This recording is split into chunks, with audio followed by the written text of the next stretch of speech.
Guys எப்படிலாம் ஏமாத்துறாங்க பாருங்க காய்ஸ். இவர் தான் பிரணவ் கபூர். இவர் வந்து ஸ்கோடால ஒரு லக்ஸுரி கார் எடுத்திருக்காரு. அந்த காரை டிரைவ் பண்ணிட்டு போகும்போது திடீர்னு ஒரு பஞ்சர் ஆயிட்டு இருக்கு. பக்கத்துல இருக்க பெட்ரோல் பங்க் ஆப்போசிட் ஒரு பஞ்சர் கடை இருந்திருக்கு. அந்த பஞ்சர் கடையில் பஞ்சர் போட்டிருக்காரு. ஃபர்ஸ்ட் அந்த பஞ்சர் ஷாப் ஓனர் வந்து ஒரு பஞ்சர் தான் இருக்குன்னு இருக்காரு. அப்புறம் கொஞ்ச நேரம் கழிச்சு 4 பஞ்சர் இருக்கு சார் அப்படின்னு சொல்லிட்டு ஒரு பஞ்சருக்கு ₹300 சார்ஜ் பண்ணியிருக்காரு. அப்பனா எவ்வளோ அமௌண்ட் கொடுத்து பஞ்சர் போட்டு பண்றாங்க. அதெல்லாம் ஒரு பெரிய விஷயமா இல்லை.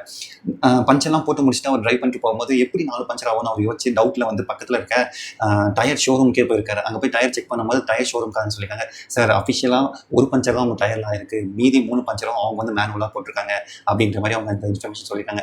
அப்போ தான் அவங்க வந்து கையில் வந்து ஒரு ரிங் காமிச்சிருக்காங்க. இந்த மாதிரி ரிங் காய்ஸ் இப்போ இமேஜில் காமிக்கிற மாதிரி ஒரு ரெஃபரன்ஸ்க்கு இந்த மாதிரி ரிங் வந்து எடுத்துருக்கேன். இந்த மாதிரி ரிங் வந்து போட்டிருப்பாங்க. அந்த ரிங்கை வச்சு உங்கள் டயர் வந்து பஞ்சர் பண்ணிட்டாங்க.